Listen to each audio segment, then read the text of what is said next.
Okay, we're headed off. We're doing Wasootch Ridge. Wasootch. We're gonna have lunch up there and hopefully some views if this rain kind of plays out. We don't know. Let's get at it.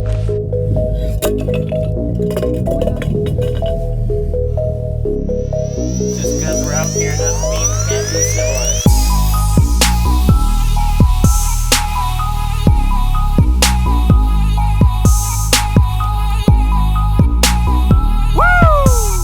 Back to my kitchen, guys. I've got a trip planned this weekend and I want to take some ravioli with me, so we're gonna make it here in my kitchen before we head out on the trail.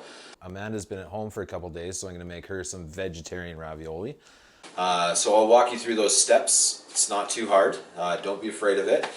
Yeah, you're not gonna need too many utensils or pieces of equipment to make this. You'll need a mixing bowl. That's important. You can either mix it by hand or with the trusty KitchenAid, so we'll get that rolling. You'll need a rolling pin or a pasta roller, which I obviously happen to have, and a ravioli press, but you can also do it, you can press it out by hand too. You don't need a ravioli press, but that's what I'm going to walk you guys through today. So let's get in there and let's start mixing. We're going to make our dough first and we're going to let it rest, and while it's resting we're going to make our fillings. To make our pasta dough we're going to need 6 egg yolks and 2 full eggs, as well as our flour, our water, and our olive oil. So we're gonna get that all mixing in the mixing bowl with the dough hook, and we're gonna let it mix for about 2 to 3 minutes until it's fully incorporated.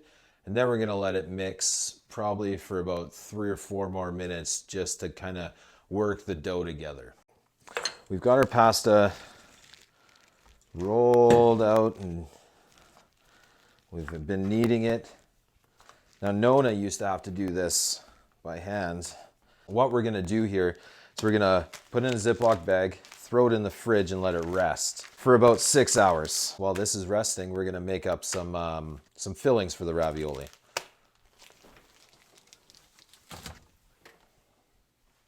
We're gonna cook up mushroom duxelle. So we're gonna cook up the diced portobello mushrooms. We're gonna cook up some brunoise red onions, some garlic, thyme. I'm gonna mix it into a mixing bowl. And we'll probably splash some red wine that she's got kicking around to just to season it and flavor it for the filling. Let's get the stove turned on here. And we'll heat up our pan. Okay, now that the pan's nice and hot, we're gonna add our olive oil. We don't want to add our olive oil too soon because we'll burn it, and we need a really hot pan for our mushrooms. That's the key to cooking mushrooms, is a nice hot pan. Make sure we're tossing them around so they cook evenly. Once we get to this point, the mushrooms are starting to brown a bit. We'll add our onions, get them sweating. Let's add some salt to that.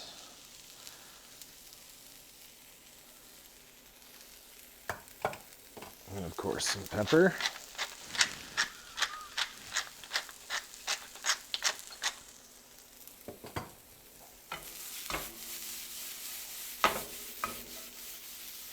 Now our onions are starting to become translucent. So now is the perfect time to add the garlic.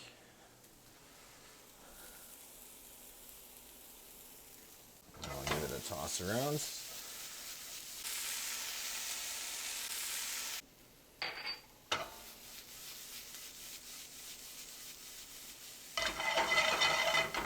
For this part, we're gonna need our KitchenAid again, and a pasta roller attachment for it. There are hand crank pasta rollers that you can use that just clip to your table and you can crank them by hand. But I find it's much more helpful to have a machine do the work for you while you kind of feed the pasta dough through the hopper. We're gonna pull our dough out of the fridge and we're gonna let it rest, come to room temperature, maybe about 20 minutes. The reason that we've rested our dough is because we wanted the flour to absorb all the water. That allows the gluten strands to rest. It doesn't rip as it goes through this machine or we're trying to work with it. It's had time to develop the glutinous strands in it. So I've rested mine for 4 hours. We should have rested for about 6. Best case scenario is you want to make it a day ahead of time and then work with it the next day. So we've got our dough now set up to room temperature. And we're gonna pull it out of the bag. We only need a little bit at a time. So take a little ball, probably about 3 ounces, 2.5 to 3 ounces. Get yourself a bit of flour. Put some flour on your table. And we're gonna kind of stretch it out into, with your hand, stretch it out into, you know, a small little flat spot. We're gonna dip it in our flour just so we don't get it stuck in our machine when we get it working. Make sure your machine's set at number 1. We'll turn it on. You don't need it going very fast. Pinch a little spot in the bottom of this. And we're just gonna let it roll through.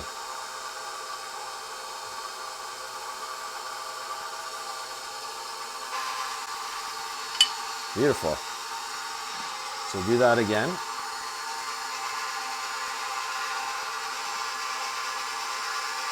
Every time I roll it through, I put the opposite end in it. This is just stretching the gluten in opposite directions. So now we're gonna put it onto number 2, make it a bit smaller. And we'll roll it out again. Now we'll go to number 3. And we're still a little thick, so we'll put it down to number 4. And feed it through the opposite direction again. There you go. It's a nice thickness. I'm going to stop at number 4. And basically, if you can see this, it's going to be twice the length of our ravioli press. So now that we've got it there, let's show you how to stuff the raviolis. Make sure to wipe your equipment down and put it away properly. If you treat it right, it'll treat you right. We're going to take a little bit of our flour. We're just going to dust the inside of these molds. We want to dust them with flour so that they don't stick. Now, I'm going to grab a little piece of dough, make it into a little ball, roll it up in some flour, and we're going to keep it off to the side. I'll show you why in a second. Just dust our dough. We'll flip it onto our ravioli mold. Now we're going to take our little piece of dough and we're just going to push down into the mold. This is going to help us make our little pouch that we want to put our filling into. Now that we have our little pouches ready, we can put our filling in. Quite easy. Fill each one up nice. We've got all of our filling in there. Let's clean it up a little bit and stuff them in. And we'll take a little bit of water and we'll just moisten our ravioli dough. Now that the edges are all moist, just going to take the other end and we're going to flip it over the top, and we'll press down. Now is a really good time to have a rolling pin, but we know I don't have a rolling pin at home, so just gonna press down on our raviolis, just to adhere the top, or technically the bottom, to the ravioli. Once you get it pressed in there, you're gonna work the edges off with your hand.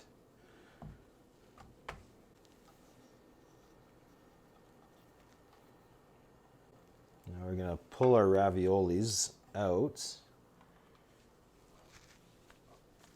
We've got a nice strip of ravioli here.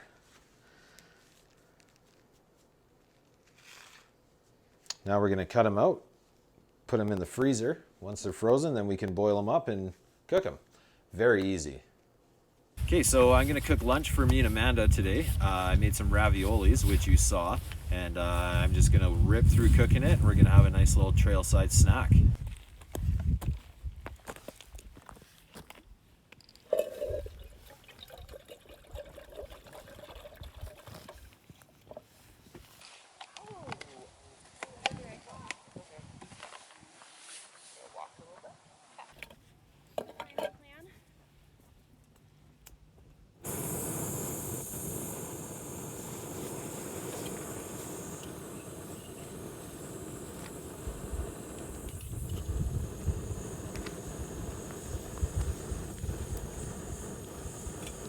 Okay, we got our ingredients ready. Some Parmigiano Reggiano, our mushroom stuffed raviolis, our kale's in the bag with the vinaigrette. We'll toss that together at the end.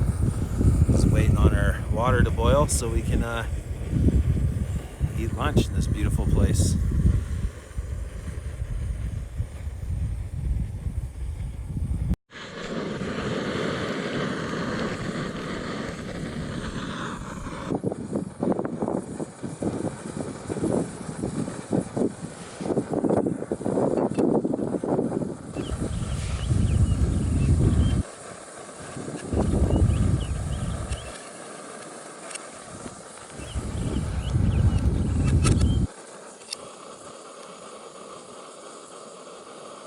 Okay, so I think we're ready to plate here. Our ravioli's boiled. We're just going to dress up our kale in the bag. We'll use the bag to mix the dressing and the kale so we can garnish it. And then all we need to do is grate some cheese on top. Ready to eat.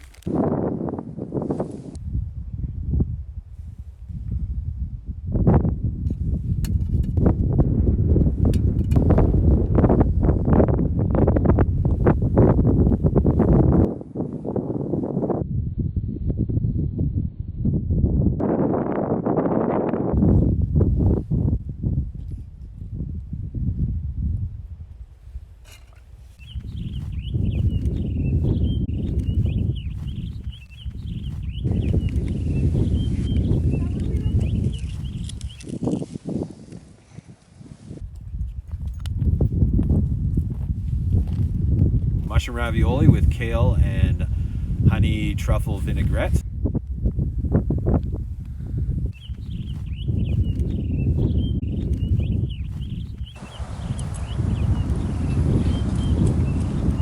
So making those raviolis is that easy. A little bit of prep ahead of time, and you got a great meal on the trail.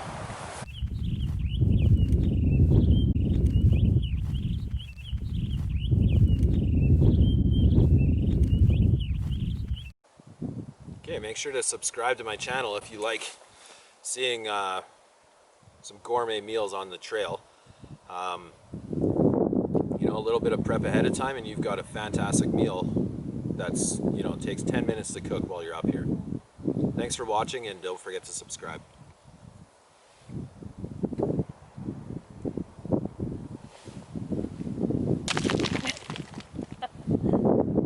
That's how I do dishes in the backcountry.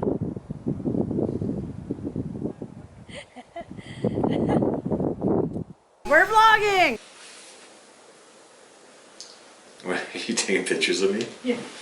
You're hilarious. I dumped the red wine. You dumped it?